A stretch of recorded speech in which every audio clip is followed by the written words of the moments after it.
Vers la modernisation du système de santé grâce au numérique, les ministres de l'économie numérique et de la santé ont procédé ce jour à la remise officielle d'un important lot de matériel informatique aux 13 structures pilotes du projet iGabon 6, une initiative qui marque une étape clé dans la digitalisation des infrastructures sanitaires du pays. Fernand Vessiana-Zanvé, Gérard Magnagna nous en parle. Le personnel de santé du centre hospitalier universitaire Mère-Enfant de Janibori a eu le privilège de recevoir les acteurs clés de la mise en place du projet iGabon 6. Ici, les ministres de l'économie numérique et de la santé remettent ordinateurs, imprimantes, photocopies et consommables aux responsables des 13 sites pilotes de Gabon 6. La digitalisation, c'est une activité qui a vocation à toucher chaque pan essentiel de notre économie. Et en ce qui concerne l'activité de la santé, la digitalisation a vocation à transformer votre capacité, que ce soit via la télémédecine, que ce soit via toutes les analyses et la collecte des données que ce matériel informatique vous permettra de collecter afin d'améliorer la qualité de vos diagnostics. Grâce à ces équipements, les structures sanitaires pourront désormais gérer les dossiers médicaux de façon électronique, suivre les indicateurs de performance et améliorer la qualité des soins qui sont offerts aux populations. Ces dotations matérielles informatiques aux structures pilotes montrent l'effectivité de la digitalisation des structures sanitaires au Gabon. Il s'agit d'un nouveau paradigme qui, bien sûr, a besoin de l'adhésion de chacun des membres du système de santé. Et cela va se faire progressivement et je pense que nous sommes à un stade où la formation a été déjà faite, le déploiement du matériel vient d'être fait.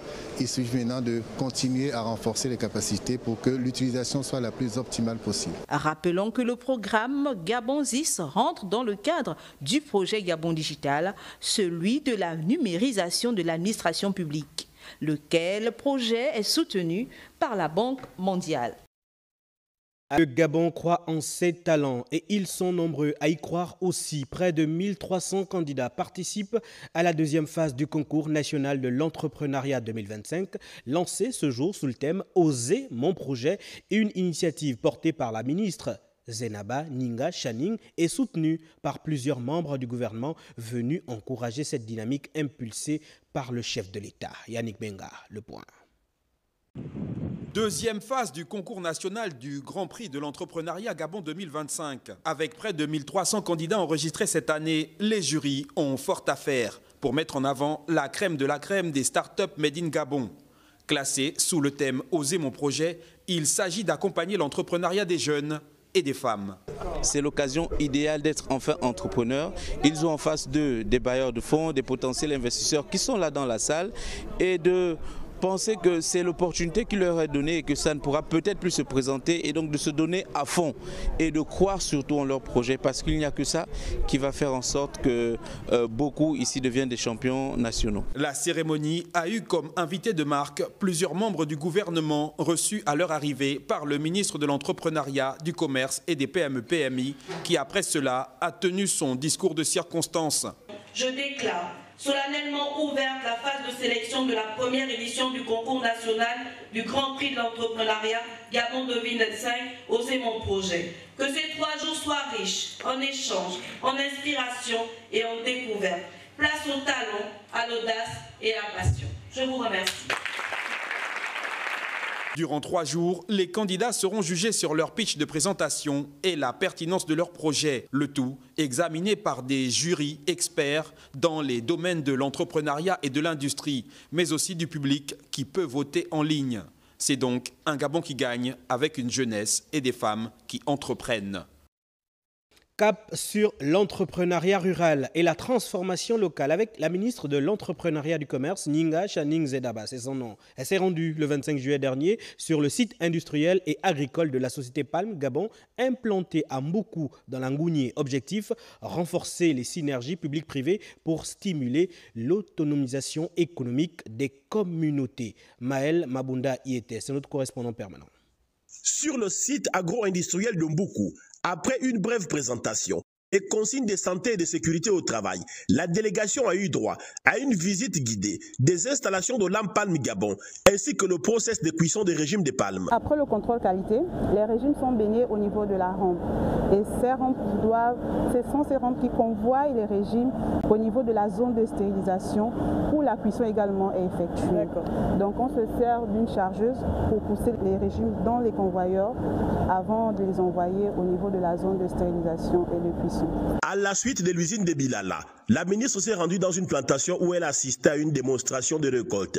Question de s'assurer de la bonne qualité du produit qui est mis sur le marché, avant de rallier le village Rembo, situé à une quarantaine de kilomètres de Mouila, où elle a échangé avec les membres des coopératives agricoles soutenues par l'entreprise. Je suis agréablement surprise de la RSE qui est respectée, de voir en sorte qu'aujourd'hui il y a beaucoup de choses qui sont faites pour les populations avoisinantes, parce qu'Olam aujourd'hui a mis une usine en place, mais aujourd'hui tout autour il y a une vie qui s'est créée.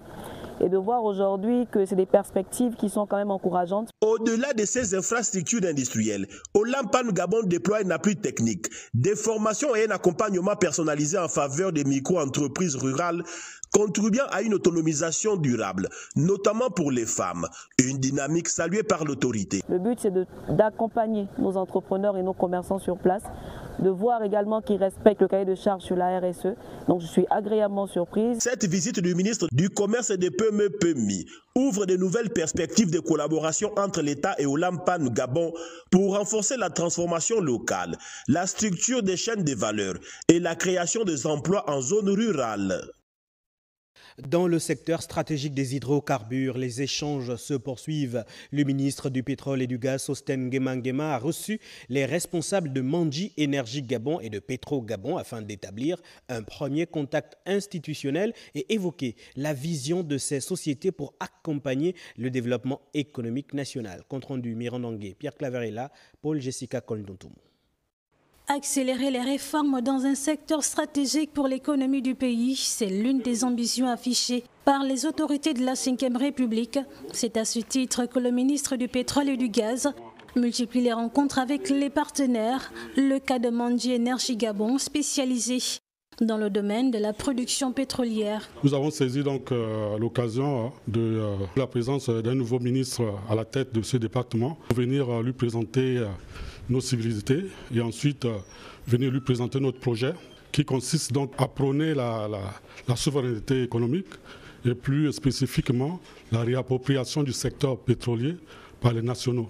Deuxième rencontre cette fois-ci avec Petro Gabon, une entreprise de distribution de produits pétroliers. Cet acteur majeur de la valorisation des ressources énergétiques est venu présenter ses principaux projets en cours. Le principal projet que nous avons, c'est celui de la construction d'un nouveau centre emplisseur gaz, l'emplisseur de bouteilles de gaz à Ovendo. Centre qui va pouvoir permettre d'augmenter la capacité de stockage du pays. Avec ce nouveau dépôt, on va pouvoir ajouter 20 jours supplémentaires de stockage. Nous pouvons que les Gabonais croient en leur pays, croient donc à pouvoir investir pour le développement économique harmonieux de leur pays. Dans chacun de ces centres qu'on est en train d'ouvrir, y compris le centre emplisseur gaz de Vendo, il y aura de l'emploi qu'on va créer pour les Gabonais. Ces différentes rencontres ont pour objectif de structurer une stratégie concrète pour le développement de la filière gazière au Gabon. Proximité et évaluation au cœur de la démarche du ministre de l'Enseignement supérieur, Simplice Désiré Mamboula, qui s'est rendu ce matin à l'Université internationale de Libreville. Après la levée des couleurs, le membre du gouvernement a échangé avec le personnel administratif avant de visiter les installations de l'établissement. Le point de cette étape avec Doris Crozon-Kolozoué, Alexandre Nkogé. Faisant suite à la levée des couleurs de ce lundi 28 juillet dans l'enceinte de cet établissement d'enseignement supérieur, le ministre de tutelle visite les locaux pour être au fait des conditions de fonctionnement de l'administration et d'apprentissage de l'Université internationale de Libreville. Nous avons aujourd'hui la capacité d'accueillir au moins 10 000 étudiants. Ici, là, nous avons actuellement 5 établissements. Il y a la faculté de droit et sciences politiques, il y a l'Institut de gestion et d'économie appliquée et nous avons l'école polytechnique de Libreville où on forme des ingénieurs en électromécanique, en informatique, dans les métiers du bois, génie civil. Simplice Désiré Mamboula a pris la mesure du niveau de standing infrastructurel dans lequel évoluent les responsables, encadreurs et étudiants. Nous sommes à l'Université internationale de Libreville, l'incarnation de l'université privée. Mais c'est aussi l'incarnation du Gabon immortel. Je viens consacrer le dialogue sain qui doit être permanent, nourri, alimenté par les éminents professeurs qui sont au public et également au privé. Créée en 2014, l'Université internationale de Libreville forme de nombreuses élites dans le domaine littéraire et scientifique. Elle demeure à ce jour ancrée dans le giron des grandes universités du monde. Une meilleure organisation de la santé publique, un atelier technique de révision et d'élaboration des textes encadrant le fonctionnement de l'Institut d'hygiène publique et d'assainissement s'est ouvert à Libreville. Jusqu'au 2 août prochain, responsables et agents de cette structure plancheront sur l'amélioration de leur cadre juridique et opérationnel. On en sait plus avec Fernande Vessiana-Zanvé, Gérard Magnagna. Ces hommes et femmes de l'Institut d'hygiène publique et d'assainissement réfléchissent et remettent au goût du jour les textes qui régissent le cadre juridique de leur organisation. Cet atelier vise à mettre à jour les textes d'application du dit décret portant organisation et fonctionnement de l'Institut d'hygiène publique et d'assainissement est non seulement pertinent, mais surtout stratégique.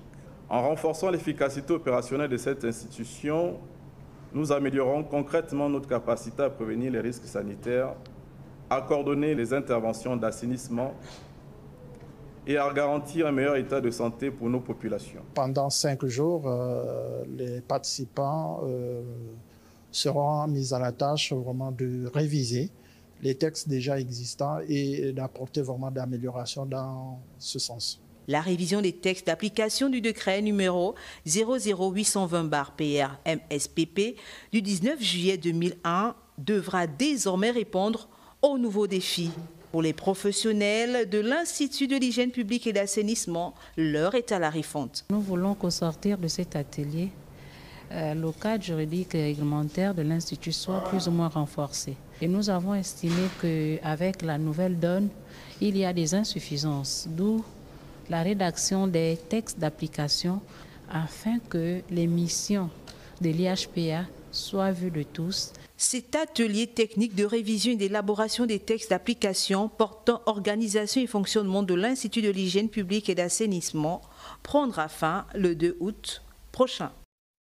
De la couleur, des formes et surtout du renouveau. Au PIC 11, l'École nationale d'art et de manufacture rouvre enfin ses portes au public après 3 années de silence et d'inactivité. Une journée porte ouverte pour renouer avec la créativité, la sculpture et les talents en devenir. Dave Moubele-Pendi, Ulrich Moutoubier, le reportage.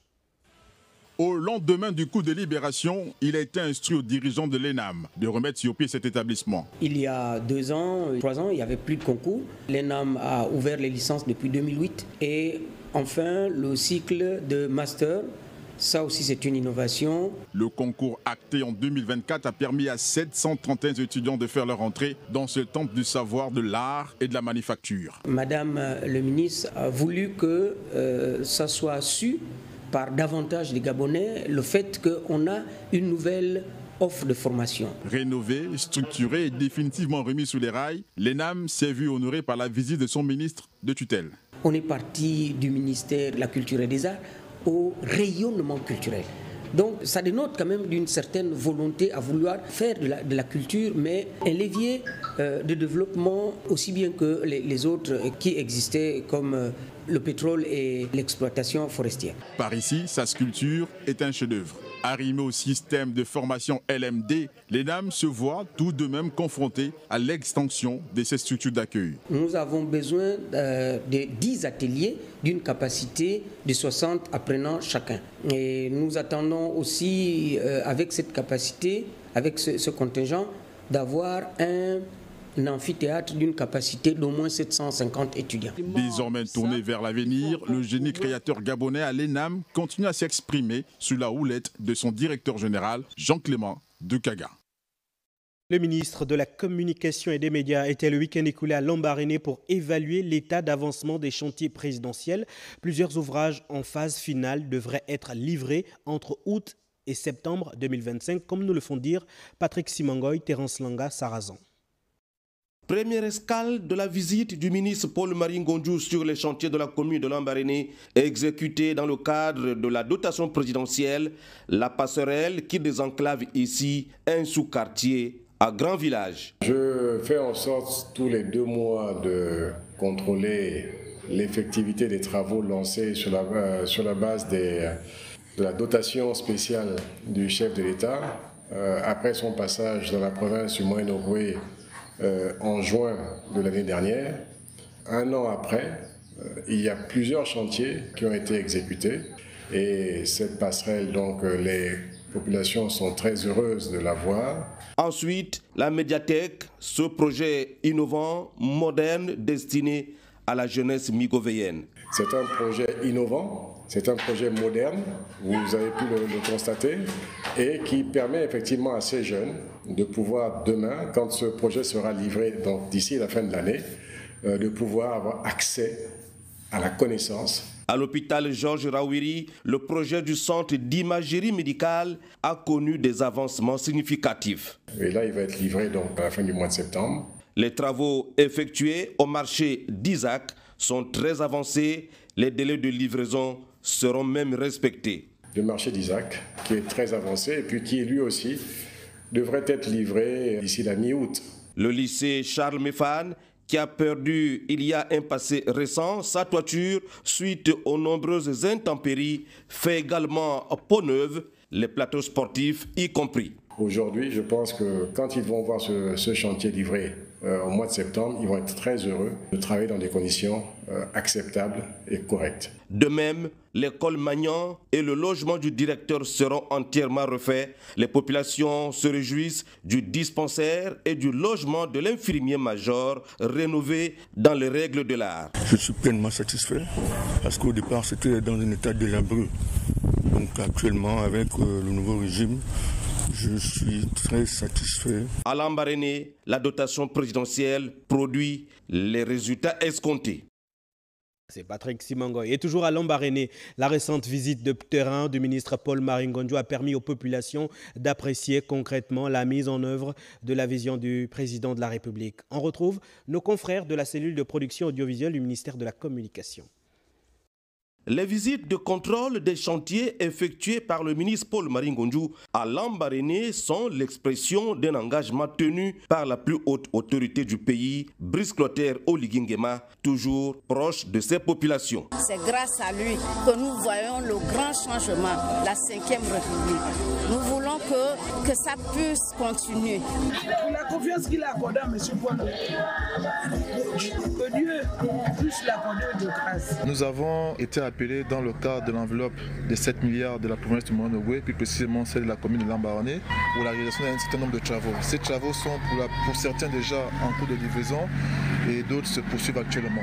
Donc nous comptons bien les livrer d'ici avant la rentrée scolaire. 1 an après, les premières réalisations et non des moindres sont visibles sur le terrain, donnant ainsi de nouveaux signaux à une gouvernance basée sur l'action chère aux bâtisseurs en chef du Gabon. Il faut aller au concret. Le président nous a demandé quelque chose, on le fait. Il a donné de l'argent pour ça, on le fait. Et nous montrons simplement les réalisations. Vous avez vu simplement celles que vous avez pu montrer, n'est-ce pas, aux téléspectateurs, des choses faites, concrètes. Et c'est ça, en fait, la politique de Brice Clotaire Oligui Nguema. On va, on dit, on fait. Le membre du gouvernement, Paul-Marie Ngondiou, natif de la localité, dans sa casquette de contrôleur des chantiers, a interpellé les entrepreneurs n'ayant pas respecté les normes de construction. Il y a lieu de pouvoir effectivement attirer l'attention de cette entreprise qui a fait un marché qui, pour moi, nécessite d'être grandement amélioré. Mais dans le même temps, je voudrais pouvoir aussi féliciter les jeunes entrepreneurs de Lambaréné parce qu'ils n'ont pas toujours eu l'habitude d'avoir des marchés. On leur a donné l'occasion de pouvoir effectivement montrer ce dont ils sont capables. Je pense qu'au fur et à mesure que le temps va passer, nous aurons de bonnes PME à Lambaréné. D'autres chantiers recensés seront réalisés et comme on le voit, la ville du Grand Blanc opère progressivement sa mue vers le développement grâce à la volonté politique réaffirmée du chef de l'État, chef du gouvernement, Brice Clotaire Oligui Nguema.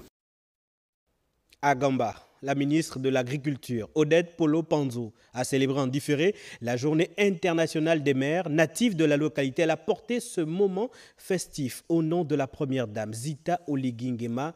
Plusieurs activités ont rythmé le week-end dédié aux mamans du département de Ndougou, Lardinguemamba. Guy Serge Dizambo nous font revivre l'ambiance qui a prévalu. Gamba, chef-lieu du département d'Ondougou, province de l'Ogooué-Maritime. Le ministre de l'Agriculture et fille de la localité, et ce au nom de la première dame du Gabon, Zita Oligui Nguema, célèbre les mamans. Une célébration en différé de la journée qui leur est dédiée, ponctuée par une multitude d'activités, marches sportives, visites des structures hospitalières et remise des médicaments et autres matériels d'entretien. Au service social, c'est 5 scooters pour les personnes handicapées. Je suis arrivée à Gamba pour communier avec les femmes de la localité, tous bords confondus, toutes sensibilités confondues, parce que nous avons associé les femmes étrangères aussi. J'ai été appuyée par la première dame du Gabon, Madame Zita Oligui Nguema, à qui je rends un grand hommage pour cet apport inestimable qu'elle a bien voulu apporter pour la réussite de cet événement. Nous avons reçu des dons de fauteuils roulants, de matériel pour la maternité, pour les femmes enceintes et les femmes en couche. C'est un soutien que Madame la Première Dame offre à ces personnes et nous ne pouvons être que satisfaits et contents. Moment de communion, de convivialité, de fraternité, de cohésion et de partage. Une journée d'amour, une journée où nous reconnaissons à juste valeur le rôle irremplaçable que jouent les mères dans nos familles, nos communautés et dans la société tout entière. Je tiens à remercier Madame le ministre pour son initiative louable qui nous a permis de vivre une expérience assez particulière et spéciale. La femme, socle d'une nation, mérite reconnaissance et à Gamba, pour le temps d'une journée, elles ont été magnifiées. C'est autour d'un dîner de gala accompagné d'une bonne dose de sonorité culturelle que la fête de mer édition 2025 a atteint son épilogue. L'opération de révision de la liste électorale, Herman Imongo est allé vérifier plusieurs paramètres. Les conditions de travail des agents affectés à ces tâches, la célérité dans le traitement des usagers, l'accueil des personnes âgées, femmes enceintes et des personnes à mobilité réduite. Comment vous faites pour retrouver le livre? On l'envoie directement là-bas. Et si là vous mettez les guides, vous le faites monter là-bas? Non, on envoie les guides prendre des informations. Quel est le niveau, le volume? Ils viennent nombreux? Depuis samedi, ça monte. Ça monte, oui. D'accord. Herman Imongo a également rappelé aux équipes la nécessité pour elles d'être du bon côté de la loi dans les actes pris au quotidien, allusion faite au phénomène de la transhumance électorale interdit par l'article 59 du Code électoral. La présidentielle a voté à Bidam. Là, ils votent maintenant à Libreville. Là aussi, 100 candidats qui suivent. La plupart. Ah, ils vous disent ça? Oui, c'est l'intérêt. Après, il faut leur dire qu'il y a le code électoral. Sinon, ça fait des bœufs votants. Vous connaissez le bœuf votant, non? Oui. Voilà. Le bétail votant, là, dans notre discussion, notre code, on veut mettre fin à ça. Parce que ça pénalise ceux qui n'ont pas les moyens de faire déplacer les autres. Et puis ça brouille le jeu. Imaginez un endroit où, en temps normal, il y a 100 personnes. Et ces 100 personnes-là n'apprécient pas celui qui veut être député. Et comme il sait ça, il fait venir 100 personnes d'ailleurs. Il les inscrit. Donc il va être élu grâce à ces 100 personnes d'ailleurs, ces 200 personnes d'ailleurs, qui en fait ne sont pas. Voilà. Une fois qu'ils ont fini de choisir leur candidat, ils repartent. Mais lui, il doit être le représentant de ceux qui sont restés. Mais ceux qui sont restés ne veulent pas de lui. Donc il a la légalité parce qu'il est élu, mais il n'a pas la légitimité. Il a visité tour à tour les centres des 6 arrondissements de Libreville, de la mairie centrale d'Ovendo, du 2e arrondissement d'Akanda et les centres du 1er arrondissement de Ntoum. En marge de cette descente de terrain, le ministre en charge de la décentralisation a visité le chantier du nouvel hôtel de la ville de Ntoum. L'opération de révision prend fin le 12 août prochain.